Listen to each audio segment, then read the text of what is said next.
Përshëndetje, edhe në këtë video do të mësojmë për tekstin.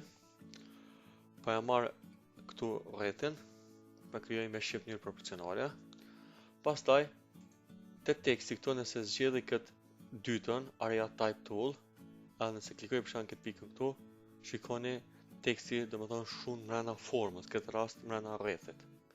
Nësa këtu e kam e zgjedhë tekstin me dalë center, majtas, jatas, apo nëse shkoj këtu të paragrafi, apo të paragrafi këtu, apo të properties dhe më thonë e kom paragrafin, më i me kliku, më mush që kjo që bëhet, apo shtu, dhe më thonë, kjo e mush komplet hapsiren, dërsa nëse shkoj, majtas, shikoni këtu me jetë hapsirë.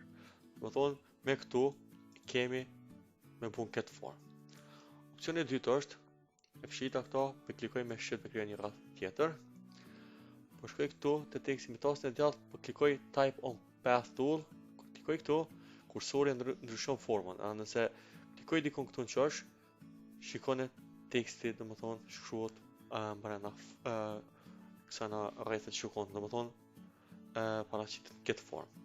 Pastaj nëse klikoj te kjo vegla këtu, direct selection tool, e kam mundësinë me lëviz të tekstin, domethënë me dërgu maknena, apo të kjo vija këtu nëse klikoj shikoni kursori që ndryshon ngjyrën, më me ngrej drag and drop që më shkruaj tekstin brenda rrethit apo më shkruaj jashtë rrethit.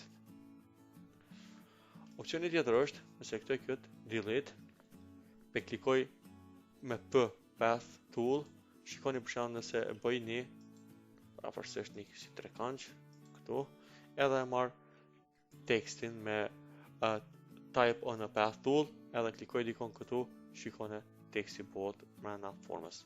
Do të thonë, varësisht çfarë forme kena, teksti shkruhet këtë formë. Okej, pe fshi kët, po nëse marr edhe brushën, shikone, edhe po bëj prafërsisht një kështu një formë, a nëse marr këtë opsionin e tekstit type on path tool, edhe klikoj këtu, shikone teksti shkruhet çuçi ka pas formën brusha.